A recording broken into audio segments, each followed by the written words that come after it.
My name is Amir Glogau. I'm the founder and CEO of Guidely. And with me today, we have Chandel, who is our resident guide and also doing concierge sessions. And we also have a few of our other guides here. Hi, Joanne. And we also have Komala Rohde, Hello. my dear friend and our guide from day one. This is our integration session post the workshop we did with Dr. Gabor Mate. I hope that all of you had either participated or watched the recording of it. I apologize. We had a limit of 1,000 people on our Zoom room, and we didn't realize that we would hit 1,000 people in the first minute. So those of you who were unable to attend the workshop in person or live are welcome. We have a replay. We recorded it, and it was really powerful. And we'll talk about it a little more here. Yes. And we had a first integration session, I want to say Thursday last week. I think so, yes. And this is our second integration session, and we'll do more of those if we see that people benefit from it and it's helpful. And the idea today is really for you to get to meet and learn about Komala and also show up and use Komala's tools in a group setting to process and integrate all the good stuff we've learned from Gabor. Hi, Komala. Hey, I am here.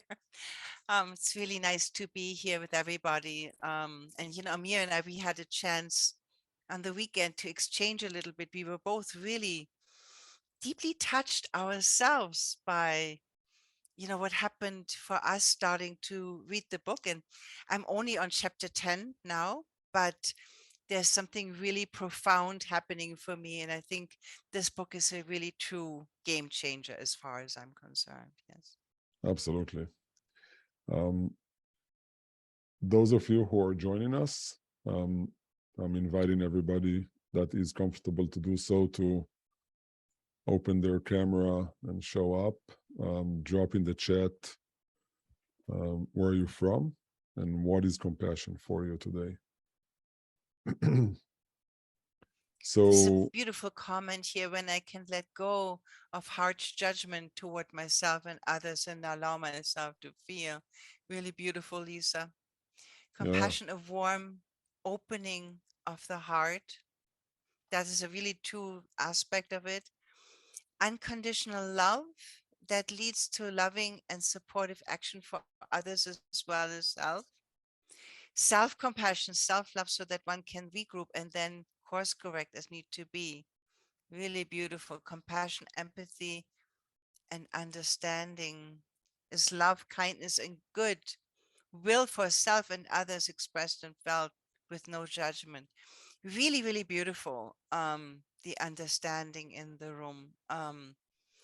The definition that we have for compassion, and I just want to say this: I teach the Stanford Compassion Cultivation Training, which is 8-week training, which we're going to offer in January. That's built in steps on developing and cultivating compassion. And the way that we define this, is one, to allow yourself to be touched and feel with yourself and with others. And in situations with compassion, the urge to do something about it, to actually feel the urge to reach out and help. That is also a part of compassion. And so compassion is courage to share in what is going on in another, allowing to be and making room for it. Kindness and goodwill. What we know about compassion, I want to say this to you from a science standpoint, is it makes you happy. Who knew, right? So what we've seen in research is a decrease of anxiety, a decrease of depression, and a more pro-social attitude, a building of trust with yourself and with others. And so the Dalai Lama kind of says it, if you want to be happy, practice compassion for others. And if you want to be happy, practice compassion for yourself. And we actually know that scientifically that is true. You practice compassion, you get happy.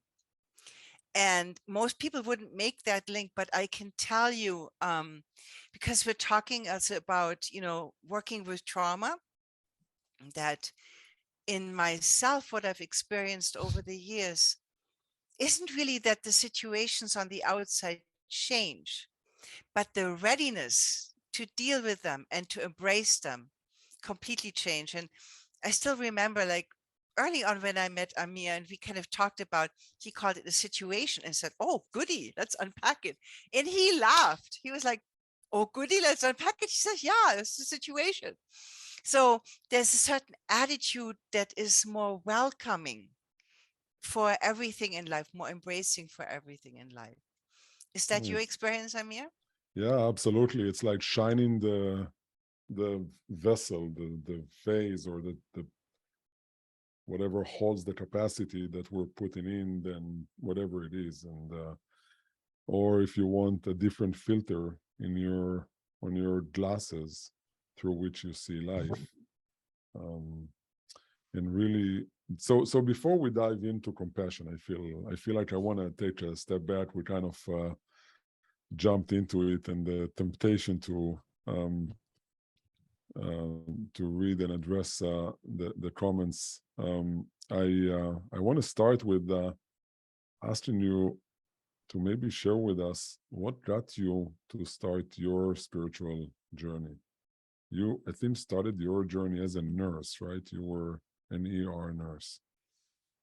Actually, it started before for me. It started at age 2.5. That really, when if I really go back where my spiritual journey happened and started, and I couldn't let go of it, was a very strong moment that I experienced as a child.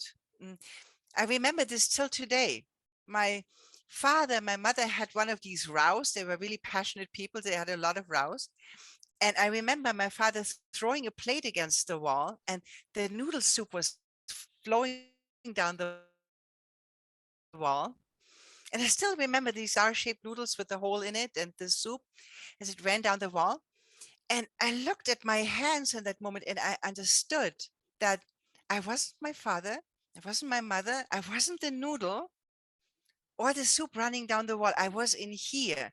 There was like a really profound sense of I am. And because it happened before I really had language, it was linked to a very strong sensory experience. And I Mm. think that is ultimately what started me at the age of 19. The Beatles went to India, and so I wanted meditation, and I got really interested in everything that had to do with it. And then my path as a nurse started me on the compassion path, because in the Berlin ICUs at the time, we were taking care. It was a very young city because it had military exemption. A lot of people moved there, but Mhm. at the same time, it was a very old city. And the generation that was in the hospitals as patients were people that had gone through the Third Reich. So it was a pressure cooker with a lot of passion, a lot of beauty, and a lot of suffering. Just exactly right climate for me. And I was very fortunate. A Tibetan teacher taught me the basics of breathing into the heart. And I use this. And, Berlin has a church that was built as a glass tower in beautiful blues and magentas, 5 minutes away from the hospital where I worked. So I used to go there in the break and just really start breathing into the heart. That was my start of meditation.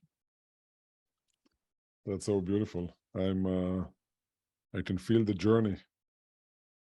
And Mm. what were the different stops you went through on your spiritual journey? I know you had many, and you've practiced and explored all sorts of really incredible um, practices, to say. Yes. Can you share some? Yes. What got me going was the idea that there was something wrong with me. And I held onto that for dear life for the first 15 years of my meditation. So I looked, for an enlightened master, and I found one at age 21. And I started on the path of meditation. I still remember to this day, 6 weeks or 8 weeks into this, I'm, German, I'm Virgo, and I'm very total. So I was meditating 6 hours a day plus my nurse work. And I was like, excuse me, but I've been doing this for 7 weeks. I'm still not enlightened. There's something wrong with the program. I actually sent out a rather angry letter.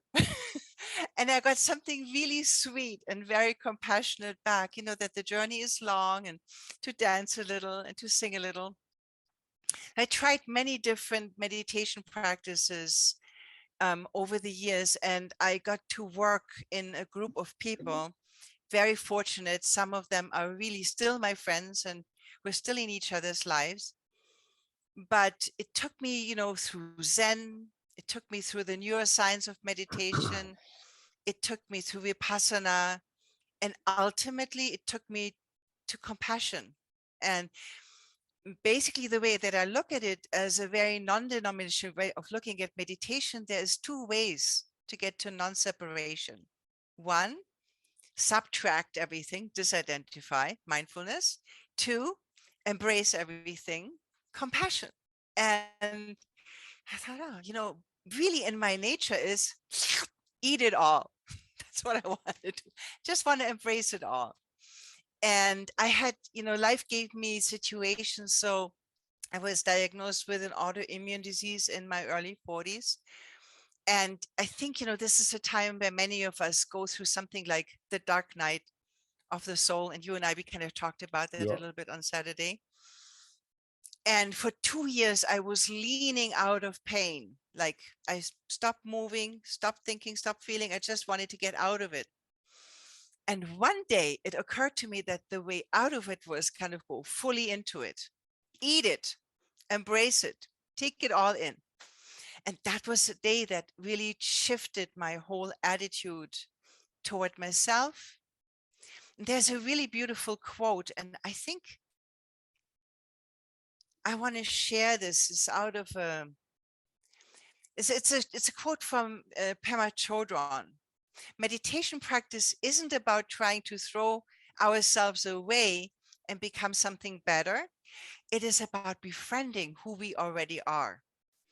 That has been so important to me.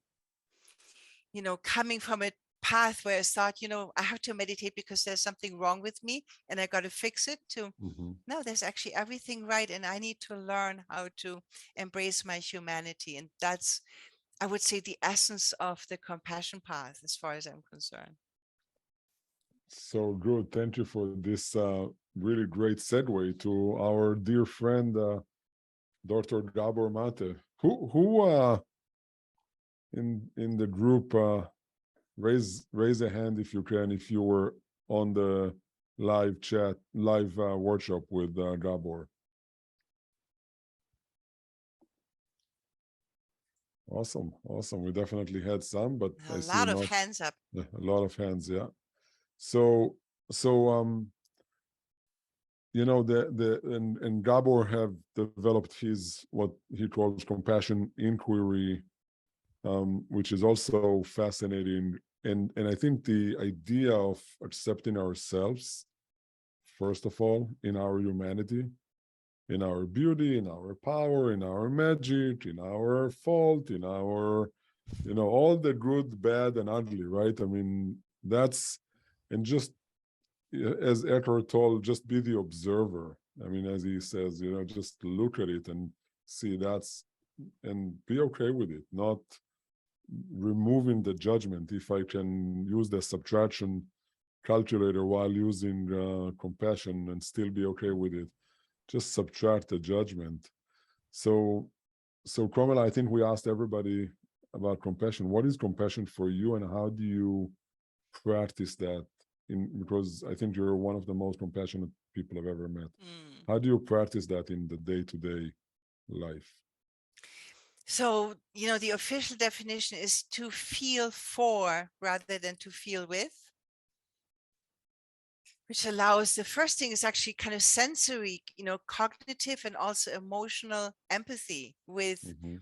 what's going on around us, understanding the common humanity that we're all in the same boat, and knowing that we're all part of a big something that we're creating each other, allowing the connection, and then understanding that all humans have two things that they want. One, they want to be happy, and two, they want to be free from suffering. And on that note, we're all the same. And then feeling for wanting, having the urge to actually do something about the suffering that is there. And the interesting thing is that it doesn't actually matter whether you're experiencing this for yourself or for another person, because the first reality or the first recipient of the work is always you, because you're creating a different space within you, and you're choosing rather than to react, to respond to a situation. And that's the basic alchemy of compassion. Yes.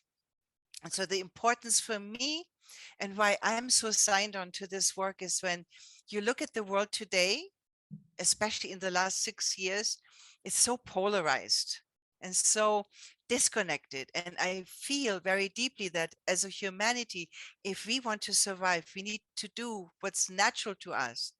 We need to connect. And so that's really what compassion is about, the ability to connect through any gap. As I said, to embrace it all. Yes.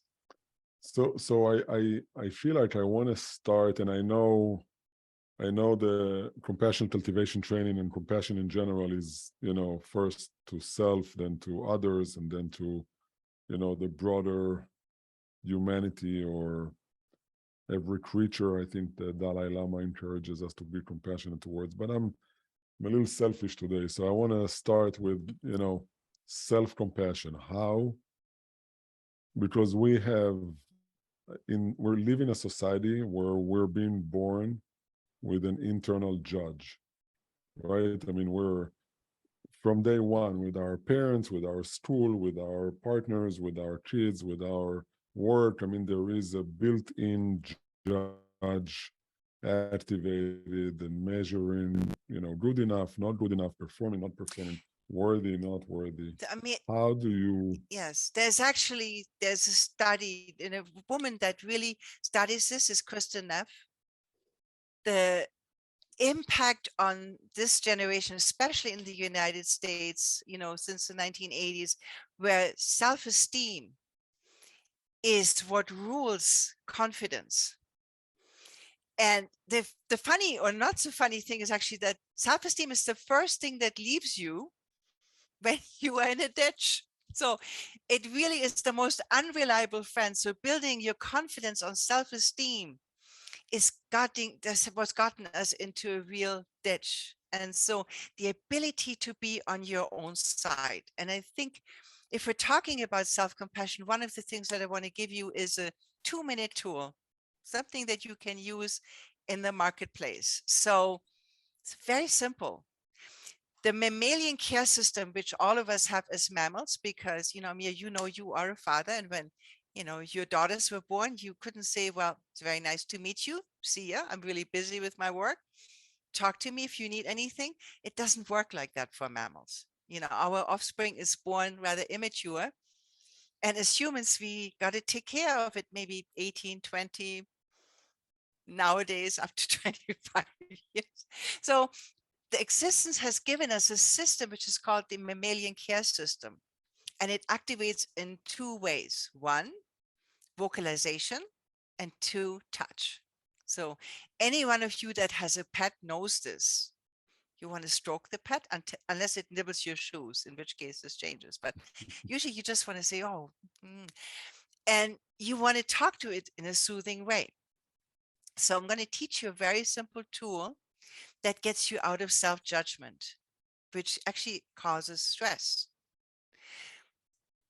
Put your left hand on your right upper arm and put your right hand on your left upper arm and give yourself a 2-minute rub. And this is one of the 2 ways of how you can activate this mammalian care system. It actually does change your neurobiology.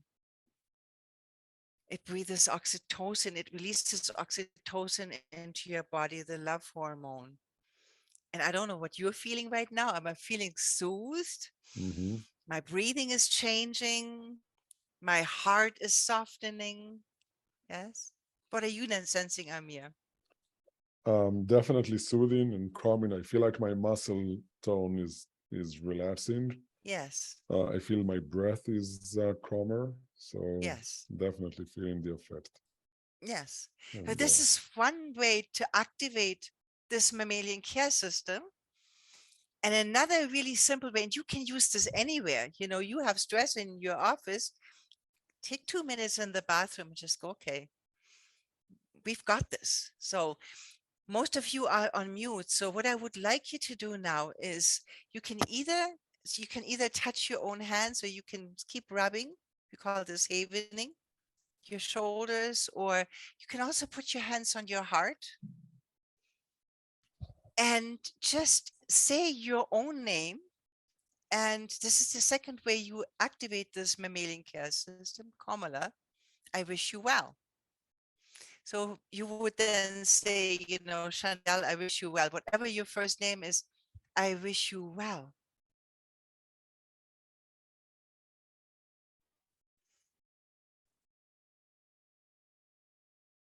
I'm on your side.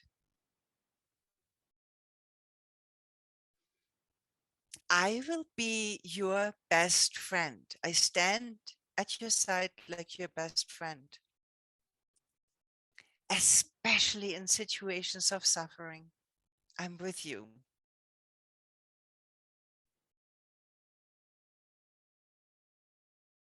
May you be well. May you be free from pain. May you find joy.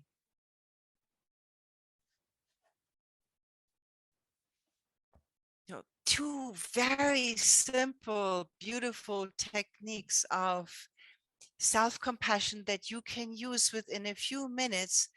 And I just want to see some feedbacks. Nancy says she's feeling safe and cared for by herself. And maybe a few of you, you can take yourself off mute and share with us how this feels, or you can also just give us a few remarks in the chat what that did for you. Gabor speaks in the book about, mammals in nature. And he said, today psychology tells people, parents, to leave their kids crying in bed. And he said, go tell a mammal to leave their crying baby wherever they are, because you're training them to stop something. Stop. It's just, yeah. Especially a 3-month-old, yes? Right. Wow, just saying my own name out loud made such a difference. Comforted. Rachel says, feel so grounded and held. Help my breathing come easier, and some muscle relaxation. And muscle relaxation is one of the things that happens in the autonomic nervous system when you're shifting into relaxation. Really beautiful. So those are 2 really beautiful, simple tools when you are in a stress situation to activate your own care system. So I want to maybe talk for a few minutes about the book and the workshop with Gabor, and maybe then open it up to questions so that those of you who would like to come up, you can get ready or raise your hand and we'll invite you. What's your 2 or 3 biggest takeaways from the book or in the workshop, Komala? Whoa. Where do I begin? I mean, I'm only on chapter 11. The workshop. But His talk. Yes, in the book, but the workshop, it deeply touched me because in my own life, I have a situation with my mother where she's kind of playing me a ball, keeps playing me a ball where she wants to release some of the things that happened between us when I was a child. And I kind of, you know, what I did in the last 40 years, I kind of soothed her. Every time she wants to unpack, I soothe her, and then we all don't have to deal with it. And I'm actually needing to find a different pathway of communicating with her as an adult that allows her to release what she needs to release before she leaves, and allows the whole family to address some of the things that she's ready to address. And I want to show up. I want to show up for myself because I'm really angry right now because I've been soothing this woman for 40 years instead of talking. Be actually friends. And two, I also want to find a way that honors that she's 87 and she's gotten once in a while to get a little bit loopy. So I'm working on this, and that's kind of triggered it, and it really allowed me to find a forward movement for what I want to create in this situation. And this was different than in other trauma work situations where I looked at the situation, but nothing happened in me in the forward movement. And I think this is what this workshop brought to me. That's Is that beautiful. similar to someone else in here? Are you guys experiencing this as well? So this is one of the one of the things that Gabor speaks about in the book that was a big aha for me. And by the way, if anybody else wants to join us here and share and bring up something, feel free. Just raise your hand and we'll invite you. One of the things that he brings up in the book that really touched me profoundly is the so-called conflict between our need for belonging and acceptance and attachment, what he calls, and the authentic or expression. And we just learn to suppress our authentic expression. I have for sure, in exchange for being accepted, and just I'll be a good boy and I'll be compliant, then etc. And it has cost me a lot in my life, and potentially still does, or probably still does. And it's the idea of how do you really balance between that authentic expression and the acceptance and the attachment. Did you feel the same way about that? The way he kind of articulated it, I thought he put something on the table that is typically not looked at that way. Yes, it deeply resonated with me as well. And, Mm-hmm. We have situations in our lives where I don't really know, do I belong here? Does anyone really like me here? So I really, need to show up and, do something in order so that people need me, and they're going to need me for what I do rather for who I am. And then a really slow learning of, no, I'm actually recognizing myself. And this really also starts, within me again, valuing myself for who I am, and then seeing what resonates. And it's kind of a slow process of maturing and then really standing in the authenticity. And then, if other people can take it, okay. If they can't take it, well, okay. But I have to be who I am. And so it's, in my case, it was work. I don't know how this was for you, but it was an intense inner work process of individuation. I met it in every aspect of life, Yes. and I had a huge aha moment when I think Brené Brown quoted Maya Angelou that said that, before you belong to anybody, you first have to belong to yourself. So that's the antidote to the conflict. that first I have to belong to myself before I belong to anybody else, and that creates that authentic. And then I can also look in that context while holding that sense of inner belonging to belong to others. Yes. So I know Joanne wanted to ask something, but before that, I want to touch something. So Guidely is the platform where we connect individuals with guides, as an inclusive name for mentors, coaches, healers, therapists, counselors, and not necessarily the traditional path of talk therapy, trying to come in a more holistic um, perspective. And we're very fortunate to have Komala, one of our incredible guides, and somebody I've worked with personally, and have had incredible aha moments.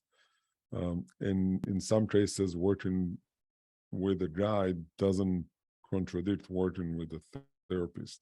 It's not, it's not necessarily. It's like doing, acupuncture and taking your pain meds or whatever it is. So just thought I would put it out because, of the comparison Ed made to a therapist. Um, do you have something to add about that, Komala? Well, I have a metaphor for that. And, the way that I look at the difference, I work as a coach. And so the way I look at it, and this is kind of globally, there's nuances in this, but if you had a flower bed and you had two jobs to actually get flowers growing, one is weeding. And, in my view, therapy and psychiatry is incredible for weeding. And then planting the flowers and finding out what kind of flowers you want to plant is something that coaches do really, really well. And I think the guides do well. And so that would be a metaphor that I sometimes choose for that. That's beautiful. Thank you. We're going to be having on October 21st a workshop with Komala and with Anil Chandwani, one of our incredibly gifted guides, on love and meditation, 2 doors for resilience. I can't wait. Really excited for it. And then we have on November 15, I think. Check us out. I think we have a workshop with Gabby Bernstein, which is going to be. And then our next event, I think, is in December with Kyle Cease. So stay tuned. And Gabby Bernstein does a lot of work with Gabor Mate, so we will definitely be talking to her about her work with Gabor Mate. And I think Ed had asked questions about psychedelics. Do you want to take that, Komala? I have my views, but I would love to hear your thoughts. Not an expert, like I experimented in my youth, and I hit at the time to go the route of meditation. And so haven't been visiting this. I know that Gabor mentioned something to a woman in the workshop about eating disorders and ayahuasca, but I honestly have to say I'm not an expert here. So Gabor is definitely an advocate for, in the right cases with the right facilitation. He's very, very particular about it, and I don't want to be speaking here for Gabor, but just knowing his work, he's actually speaking in an upcoming event. I think it's the largest ever psychedelic conference, and he's one of the keynote speakers. So he's definitely have seen in his own life and on others a lot of change, but really have specific circumstances. When is it right? What, how much, with whom to do it, etc., etc. So I think just like anything, we have to feel in and ask the question, is it right for me? And is it right for me now? Is it right for me now with that facilitator, et cetera, et cetera?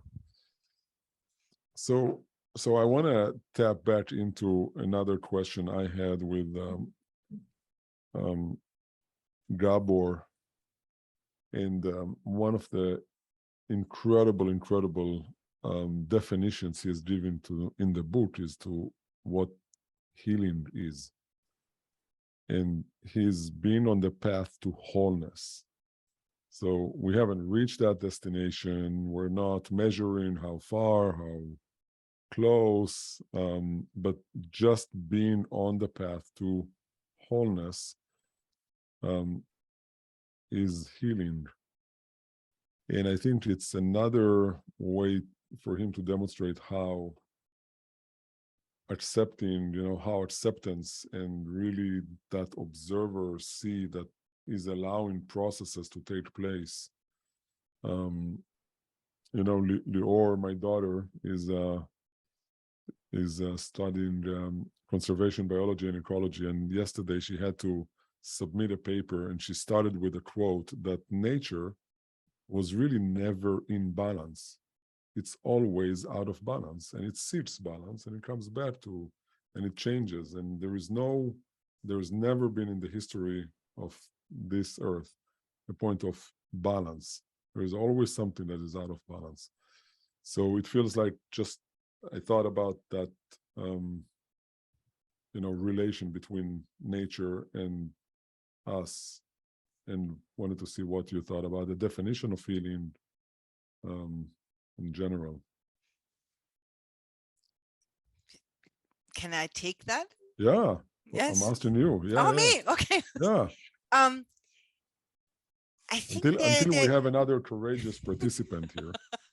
there is a backdrop, like in the inner life. I feel there's a backdrop in nature where it is in perfect balance, or it knows how to come back into balance. There is a deeper understanding and a deeper wisdom where the courage in nature is to get out of balance, to find that balance again. Like, in chemistry, you have that H2O deal going on where the two H's can dance and the O can dance, but ultimately they're really happy when they find each other. So there is an understanding or a deep connection within nature to harmony. And, me being a classically trained musician, there is that joy in like a dominant seventh chord, which is the most disharmonious chord, followed up by the octave, which is the most harmonious chord. So getting, like, if everything was in balance, it would be boring because there's no contrast. So I think we are, as people, the same way. We have an innate, or when we are healthy in some way, we have an innate sense of what essence harmony means to us. And the stronger that sense gets, the more excited we can actually be about, oh, look, there's something out of balance. How cool. Let's study that.